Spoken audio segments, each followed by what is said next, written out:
Atualidade Jurídica.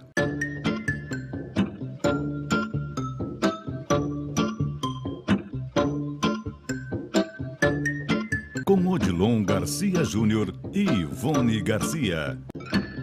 Estamos chegando com mais um Atualidade Jurídica, o primeiro de 2016, com muita expectativa e sempre convidando profissionais do Garcia e Garcia Advogados Associados. Estão conosco a doutora Viviane Garbini e o doutor Odilon Garcia Júnior, para falarmos de seguro coletivo de pessoas. É isso, doutor Odilon? É isso, Garcia. Seja bem-vindo.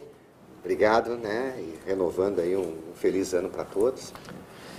E hoje, Guaraci, nós vamos falar de um tema que ele tem conexão com o que a gente ultimamente falou aqui no programa, que era de auxílio acidente, mas agora nós vamos falar dos seguros coletivos. E os seguros coletivos, principalmente aqueles em que o empregador contrata para os seus empregados, é uma modalidade desses seguros coletivos, né?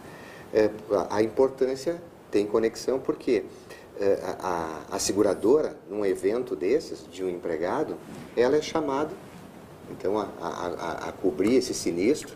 Aí tem a importância do assunto. Esse assunto importa tanto o empregado quanto o empregador. Evidente, para ambos os lados, ambos né? os lados. Doutora, muito bem-vinda. 2016 está aí. Muito obrigada. Como funcionam os seguros coletivos?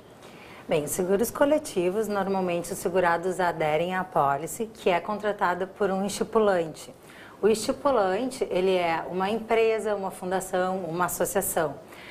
A figura do estipulante, que é uma pessoa jurídica, ela representa os segurados perante a seguradora e é responsável pela negociação, manutenção da apólice, desde as informações de quem são os segurados daquela apólice, bem como recolher os prêmios da apólice e repassar pela seguradora. É o representante do segurado. E o que cobrem esses seguros, doutora?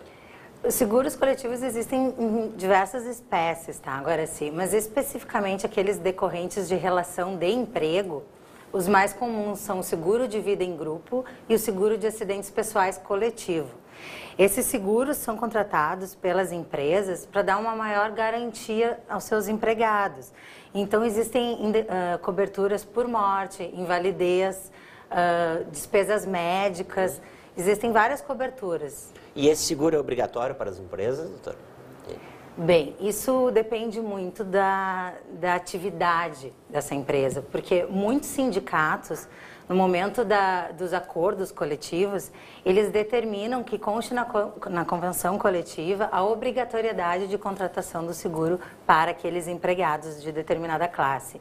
Então, algumas empresas obrigatoriamente precisam contratar esse seguro. Outras, mesmo não havendo previsão na convenção coletiva, elas decidem por contratar para ter uma segurança maior, dar um benefício para o empregado em caso de algum sinistro. Claro. O importante é o segurado sempre prestar atenção e se informar na empresa se ele tem esse seguro e se ele vai estar coberto e em que casos. Claro. Doutor, no escritório de vocês estão mais fortes, estão trabalhando muito forte na área de seguros, não? Sim, com certeza, né?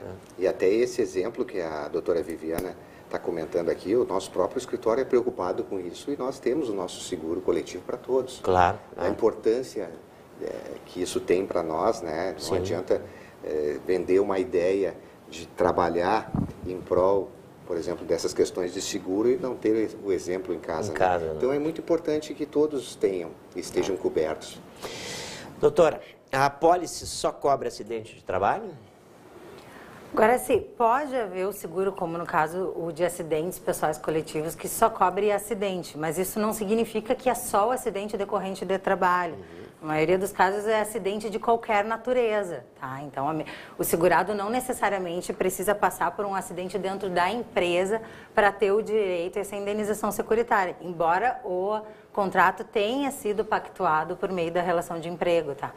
Então, quando ele sofre um acidente ou ele tem uma doença ou até mesmo uma limitação funcional, tá? Ele deve se informar se tem uma apólice.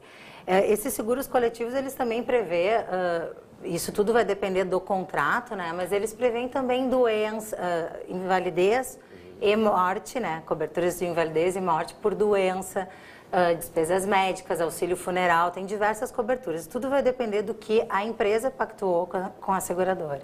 Doutora, e quem recebe auxílio-doença tem direito à indenização securitária? Então, vai depender da causa que esse segurado se afastou do emprego, tá? E o que tem de coberturas nesse seguro. Na maioria dos casos, as apólices elas cobrem aquela invalidez permanente. E aí é o caso da aposentadoria por invalidez, por exemplo, que a gente tem uma grande discussão na Justiça da utilização da aposentadoria por invalidez como prova para essa indenização securitária. Relativamente ao seguro de auxílio-doença, nós sabemos que o INSS ele é ineficaz nas perícias, né? Então, muitas vezes, ele concede o auxílio-doença ao segurado, quando deveria já até aposentar ele por invalidez. Ele fica anos afastado da empresa, não comunica a seguradora dessa situação e não vai em busca da indenização securitária. Por isso que nós orientamos sempre, tá, aos segurados, ocorreu um acidente, ocorreu uma doença que afastou ele do trabalho, possuiu um auxílio-acidente do INSS porque ele teve uma redução da incapacidade, se informe quais os seguros, e não só o seguro coletivo, esse que é decorrente da empresa, mas o seguro individual dele, aquele que ele contratou sozinho, todos os seguros para ver o que ele vai conseguir. A gente tem coberturas, inclusive os seguros, como nós já falamos aqui no programa, de financiamento. Isso mesmo. Então, o segurado tem que prestar atenção em tudo que ele tem direito, o que ele possui, para não ficar desamparado, porque nós temos projeto de lei, inclusive em questão da morte do segurado, né? Agora, se muitas famílias, o segurado não informa que tem aquele seguro ou esquece, e a indenização é perdida. Existe projeto de lei para que as seguradoras tenham a obrigação de mensalmente ou semanalmente receber informações dos cartórios relativos aos óbitos e bater com a relação de segurados para ver se eles devem informar aos herdeiros. Mas isso ainda não tem na prática. Então, por isso essa importância que nós batemos tanto aqui de se informar aonde, quais os contratos que decorrem, que tem um seguro, e informar a família que existe esse seguro e quais são as coberturas. Doutor Odilon, é um bom tema para a gente iniciar 2016, não? É um tema seguro, né? Seguro, né? Tema seguro. Para a gente passar o ano seguro. Né? Passar o ano né? Mais tranquilo. Mas é importante, Guaraci, trazer essa informação que a doutora Viviana colocou aqui, das famílias, às vezes, nem saberem que o cônjuge tinha um seguro, né? E até, às vezes, os prazos para exercer esses direitos são curtíssimos, do nosso ponto de vista. É muito importante que a gente tenha essa informação. Que bom. Ao menos a gente já sai tirando dúvidas no início do ano. Isso. Doutora, para nós encerrarmos, quem pode alterar as condições desse seguro? Então, tendo em vista que o estipulante, ele é aquele garantidor dos direitos do grupo segurado, existe uma norma que determina que para qualquer alteração nas apólices de seguro coletivo, tem que ter anuência expressa de 3/4 do grupo segurado. O que ocorre é que muitos estipulantes, muitas empresas diligenciam com a seguradora sem essa anuência dos segurados. E em muitas situações é possível reverter as alterações contratuais, tá?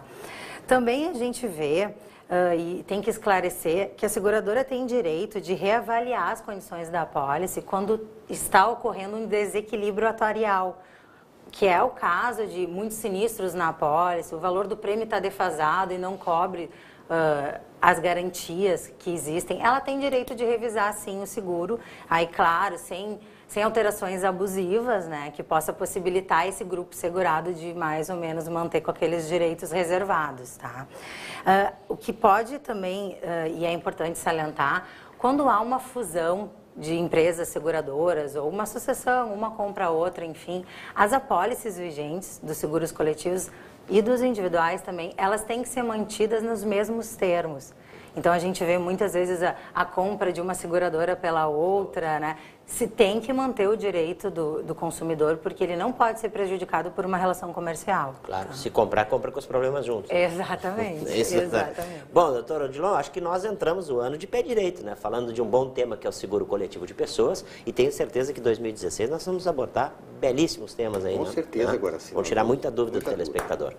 Para isso vocês estão aí, né? Para nos ajudar, ok? Agradeço, Doutora agradeço. Viviane, muito obrigado. Doutor Odilon, muito obrigado e espero que a gente tenha um 2016 maravilhoso, tirando essas dúvidas, como acabaram de fazer a doutora Viviana Garbini e o doutor Odilon Garcia Júnior. É isso, né? Ok? Muito obrigado pela presença de vocês.